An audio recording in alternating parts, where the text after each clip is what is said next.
21 বছর পর অস্ট্রেলিয়ার বিপক্ষে বাংলাদেশের জয় কথায় নয়, কাজেই সৈকত নাহিদ রানাদের পরিচয়। 100 কোটির ফিফা ওয়ার্ল্ড কাপ এবার দেশে এলো পানির দামে, জায়ান্ট স্ক্রিন বসছে দেশের সবখানে। বিশ্বকাপে নামার আগে আর্জেন্টিনার শেষ দফা পরীক্ষা, আইসল্যান্ডের বিপক্ষে এবার গা গরম করে নেবে মেসিরা। প্রধানমন্ত্রীর কাছ থেকে ঋতুপর্ণা বুঝে পেলেন অনুদান, বাড়ি তৈরি ইস্যুতে সব সমস্যার হলো অবসান।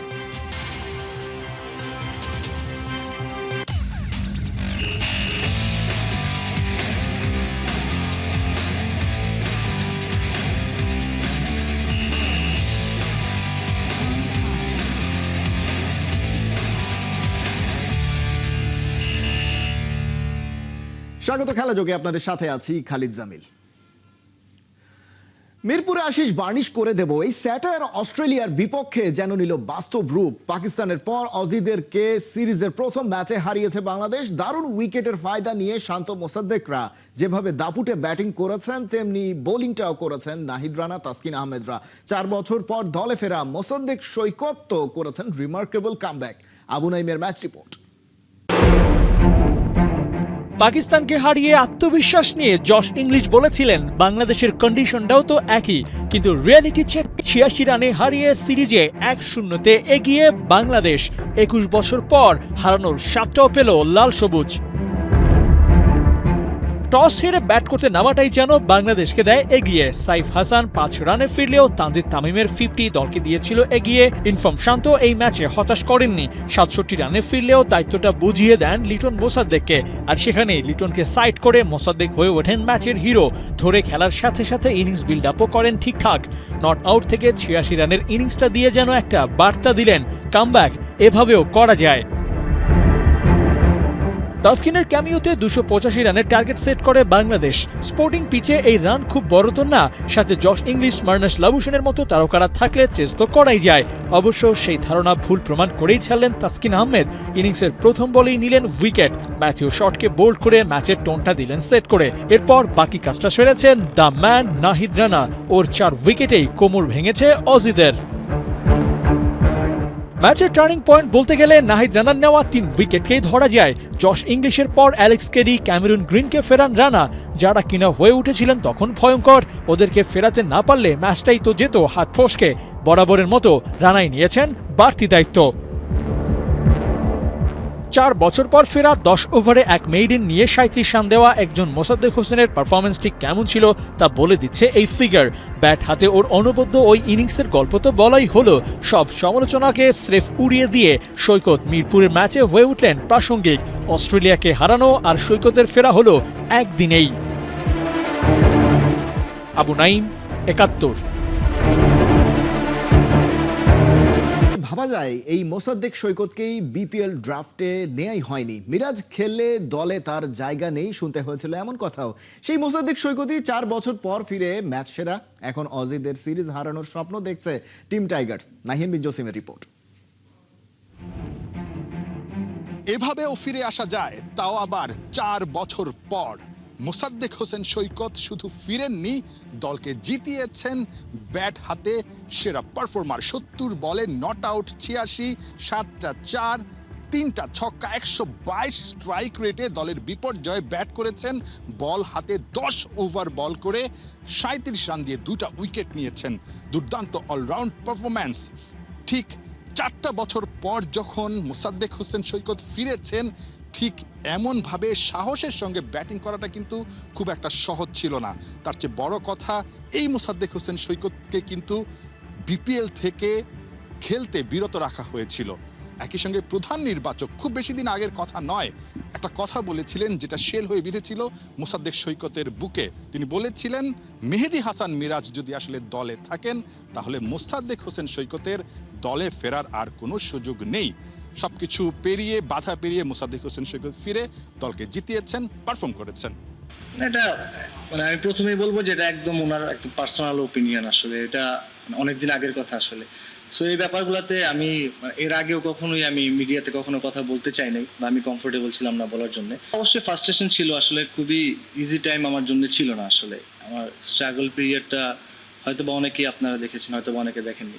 সো ওই জায়গা থেকে আমি সবসময় মানে ধৈর্য ধরার চেষ্টা করেছি এবং আমি আমার কাজগুলো করার চেষ্টা করেছি। এইটা মাথার মধ্যে ছিল যে একটা অপরচুনিটি যখন আসবে সেই অপরচুনিটি যেন আমি ভালোভাবে নিতে পারি। সো মাশাআল্লাহ, মানে যতটুকু না চাইছি আল্লাহ তাআলা তার থেকে অনেক বেশি দিয়েছে।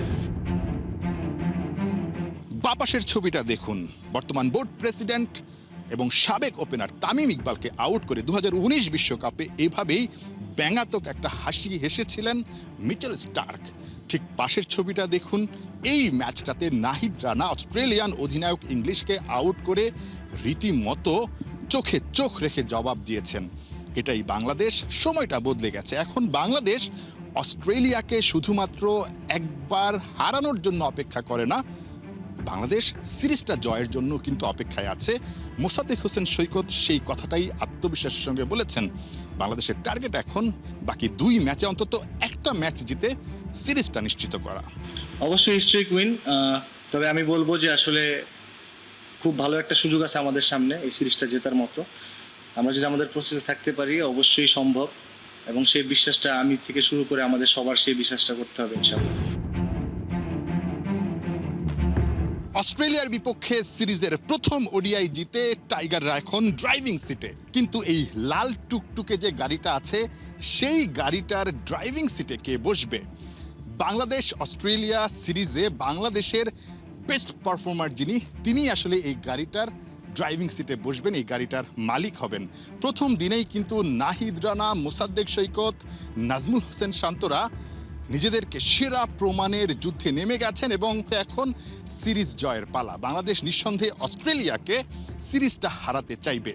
ব্যাক টু ব্যাক 4টা সিরিজ যদি বাংলাদেশ জিততে পারে, ভাবতে পারেন 2027 বিশ্বকাপের আগে বাংলাদেশের যে আত্মবিশ্বাসটা সেটা কতখানি উপরে থাকবে। নাহিয়ান বিন জাসিম, 71, ঢাকা। পানির দরে বিশ্বকাপের প্রচার শর্ত কিনেছে বাংলাদেশ। থার্ড পার্টি এজেন্টের কাছে না গিয়ে বাফুফে প্রেসিডেন্ট তাবিত আওয়ালের মাধ্যমে সরাসরি ফিফার কাছ থেকে পাওয়া গেছে শর্ত। তাতেই সম্ভব হয়েছে ব্যাপারটা যে 47 কোটি টাকা এর পেছনে খরচ হয়েছে সেটা জনগণের পকেট থেকে কাটা যাচ্ছে না, জানিয়েছেন তথ্য প্রতিমন্ত্রী Yasir Khan Chowdhury. FIFA world cup নিয়ে বিশেষ ঘোষণা এসেছে যুব ও ক্রীড়া প্রতিমন্ত্রী আমিনুল হকের কাছ থেকেও। রিপোর্টে বিস্তারিত। 100 কোটি টাকা মোটামুটি একটা টিভি স্টেশনের সেটআপ দাঁড় করিয়ে ফেলা যায় বাংলাদেশের প্রেক্ষাপটে, কিন্তু ভাবা যায় সেই 100 কোটি খরচ হয়ে গেছে শুধু ফিফা ওয়ার্ল্ড কাপের সম্প্রচার স্বত্ব কিনতে।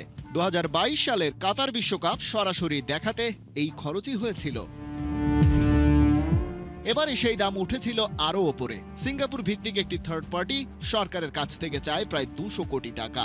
তাই তা থেকে প্রথমে পিছিয়ে আসে প্রশাসন। সিদ্ধান্ত হয় সরাসরি ফিফার কাছ থেকে রাইটস কেনার। আর এখানেই পুরো প্রসেসে যুক্ত হন বাফুফের সভাপতি ও FIFA football technology, innovation and digital transformation কমিটির মেম্বার তাবিত আওয়াল।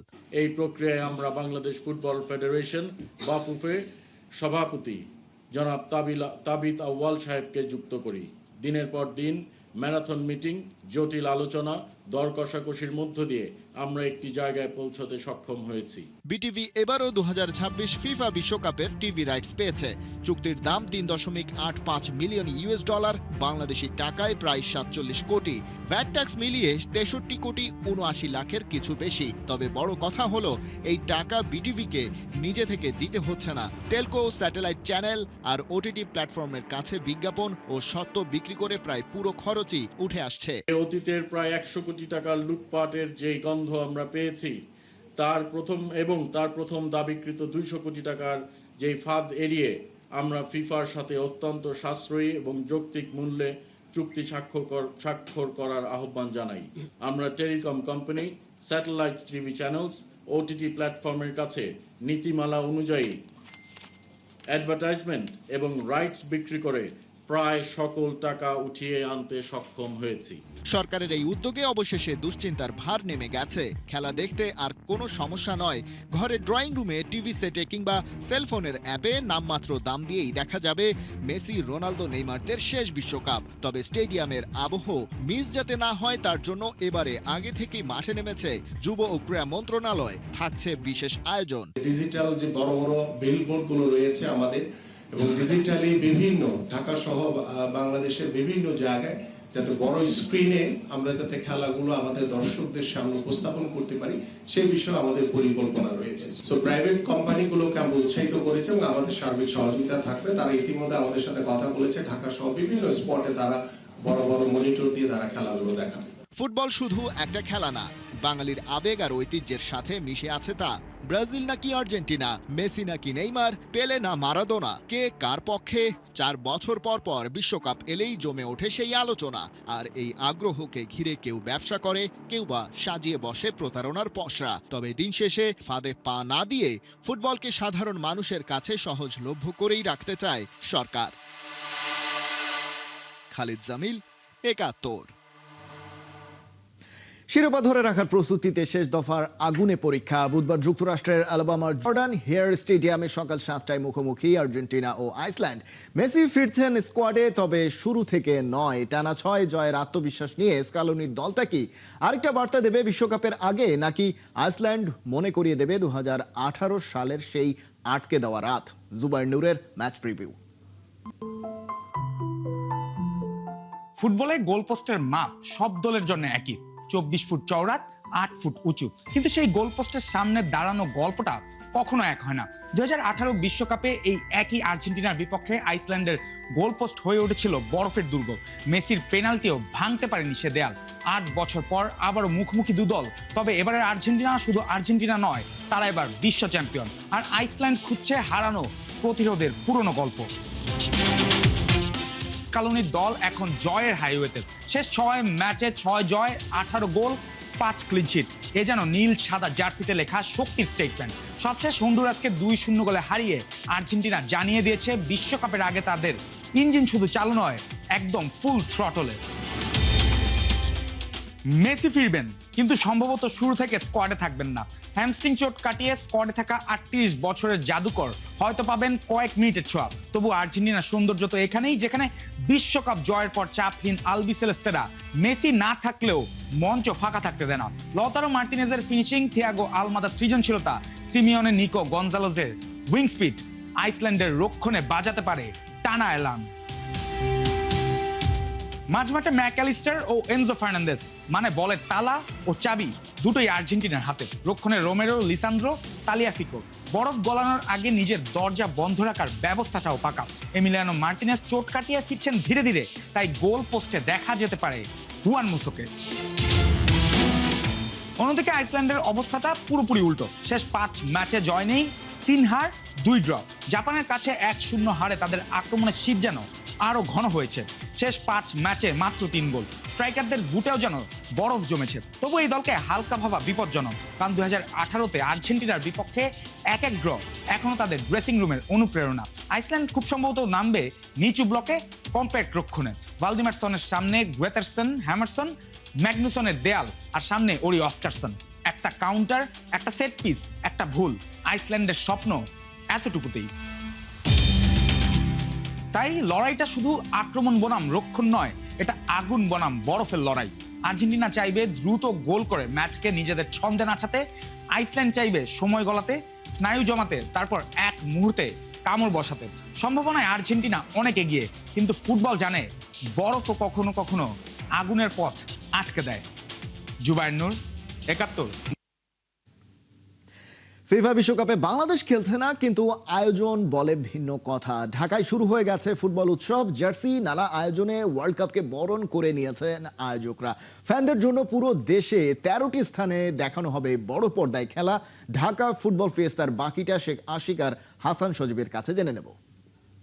বাংলাদেশ থেকে হাজার হাজার মাইল দূরে শুরু হচ্ছে ফিফা বিশ্বকাপ 2026, কিন্তু সাজসজ্জার আয়োজন দেখে বোঝার একদমই উপায় নেই এই আসরটা বাংলাদেশ থেকে এত দূরে। আর মনে হচ্ছে যেন বিশ্বকাপের উদ্বোধনীটা বাংলাদেশে ঢাকাতেই হচ্ছে, এবং দর্শকদের জন্য কিন্তু স্বস্তির খবর। বাংলাদেশে অবশেষে বিশ্বকাপটা দেখা যাবে। দর্শকরা স্বস্তির ঢেকুর তুলতে পারে না। পেছনের আয়োজন দেখেও তেমনটি মনে হচ্ছে, একেবারে সাজ রব। বিশ্বকাপ যে একেবারে দোরগোড়ায়, বাংলাদেশের হাজার হাজার লাখ লাখ কোটি কোটি দর্শক যে বিশ্বকাপ দেখার অপেক্ষায় মুখিয়ে আছেন। একদম দ্রুতই শুরু হচ্ছে আসর, সেগুলো নিয়ে যে উন্মাদনাও অনেক বেশি। সবকিছুই আসলে আয়োজন দেখেই বোঝা যাচ্ছে। চলেন আয়োজনটা আমরা একসাথে দেখি। নিশ্চয়ই।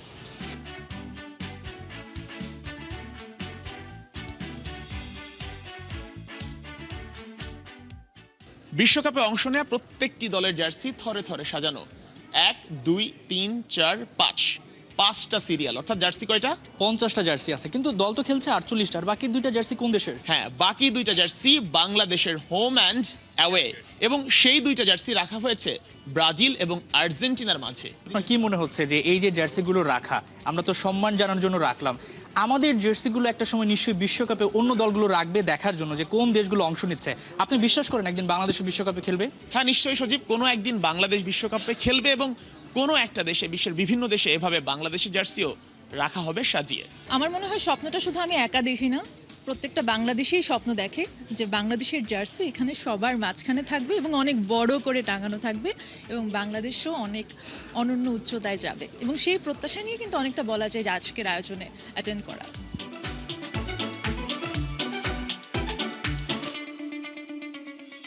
এবারের ফিফা বিশ্বকাপে দর্শকরা 13টি জোনে বসে খেলা দেখতে পারবে, যেখানে আগেরবার আমরা দেখতে পেয়েছি বেশ বিশৃঙ্খলা ছিল, তবে এবার কিন্তু আশিক সেটা থাকছে না। নিশ্চয়ই সারা বাংলাদেশে যে 13টা ভেন্যু, এর মধ্যে 6টাই কিন্তু ঢাকা শহরেই থাকবে, 3টা থাকবে এর মধ্যে ঢাকা বিশ্ববিদ্যালয় টিএসসি, জগন্নাথ হল এবং আরেকটা থাকবে মহসিন হলে। এছাড়াও চট্টগ্রামে থাকবে 2টা ভেন্যু, যার একটা থাকবে সুগন্ধা বিচে। এভাবে সারা বাংলাদেশে 13টা ভেন্যু ছড়িয়ে ছিটিয়ে থাকবে, এবং আগে যেমন শুধুমাত্র চেয়ার রাখা থাকতো, পর্দা টানানো থাকতো, দর্শকরা গিয়ে বসে খেলা দেখতো, কিন্তু এবার রেজিস্ট্রেশন করে বসে ঢুকতে হবে, তারপর খেলা দেখতে হবে। কিন্তু সেই রেজিস্ট্রেশনের জন্য কোনো অর্থ লাগবে না, শুধুমাত্র একটা প্রসেসিং মাত্র, এবং একটা কাউন্ট থাকবে যে কত দর্শক খেলা দেখছে। ঠিক এ কারণেই এই ব্যবস্থা রাখা হয়েছে। এটাতে কিন্তু একটা বিষয় দাঁড়াবে যে দর্শকরা কোনো রকম বিশৃঙ্খলা করতে পারবে না এবং বয়সটা বুঝতে পারবে, প্রত্যেকের নাম এন্ট্রি থাকবে। দিন শেষে কিন্তু বাংলাদেশের ফ্যানদের যে একটা তালিকা, সেটা কিন্তু মন্ত্রণালয়ের কাছেও চলে যাবে। একই সঙ্গে যদি কোনো অনাকাঙ্ক্ষিত ঘটনা সেখানে ঘটে, সেটাও কারা ঘটিয়েছে, কারা কারা ছিল, সেগুলো আইডেন্টিফাই করা যাবে। নিশ্চয়ই উদ্যোগটা চমৎকার। একেবারেই।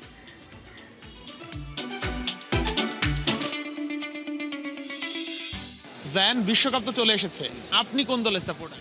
Argentina. আর্জেন্টিনা। কি মনে হচ্ছে, আর্জেন্টিনা কি এবার জিতবে? I don't know. I mean, France অনেক strong. Spain অনেক strong, but I think Argentina will. তো দেখেছি যে শিরোপা ধরতে পেরেছে, সেটা ধরে রাখতে অবশ্যই পারবে, এমনটাই আমরা আশা করতে পারি। এবার কি হেক্সা মিশনটা কমপ্লিট হবে কিনা? অবশ্যই, যে ব্রাজিল ফ্যান আমি অবশ্যই চাই হেক্সা মিশনটা কমপ্লিট হোক, এবং এখন যে টিম ব্রাজিলের আছে, হোপ ফর দ্য বেস্ট, ইনশাআল্লাহ হতেও পারবে। ব্রাজিলকে নিয়ে অনেক বেশি কথা হচ্ছে, আপনাদের চিরপ্রতিদ্বন্দ্বী হেক্সা মিশনটা নিয়ে তারা খুবই আসলে বিভোর। তাদের উদ্দেশ্যে কি বলবেন, ব্রাজিল ফ্যান যারা রয়েছে? Nah, Brazil no chance. ওরা জিততে পারবে না। I'm sorry. Neymar is not the same player, so ওরা পারবে না এবার। ফুটবল শুধু গোলের খেলা নয়, এর সঙ্গে জড়িয়ে আবেগ, সংস্কৃতি, ইতিহাস, অনেক কিছু। ফুটবল বিশ্বকাপ এমন এক আয়োজন যেখানে আপনি তার অংশ হন কিংবা না হন, এর সাথে আপনি একাগ্রভাবে জড়িয়ে থাকবেন উৎসব, ঐতিহ্য আর আয়োজনে। নিশ্চয়ই বাংলাদেশের দর্শকরাও সেভাবে উপভোগ করবে 2026 বিশ্বকাপ। শেখ আশিক, হাসান সজীব, একাত্তর, ঢাকা।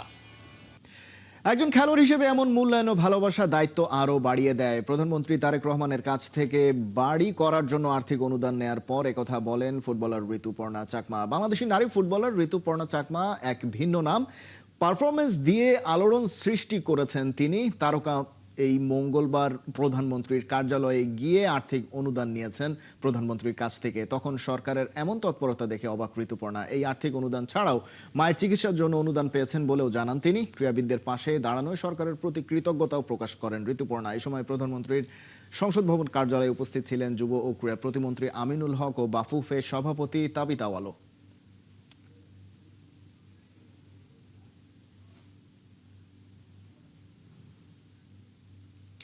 এই ছিল এখনকার খেলা যোগে। সরাসরি সংবাদ আর অনুষ্ঠান দেখতে চোখ রাখুন একাত্তরের ফেসবুক পেজ এবং সাবস্ক্রাইব করুন একাত্তরের ইউটিউব চ্যানেল। একাত্তরের সাথেই থাকুন।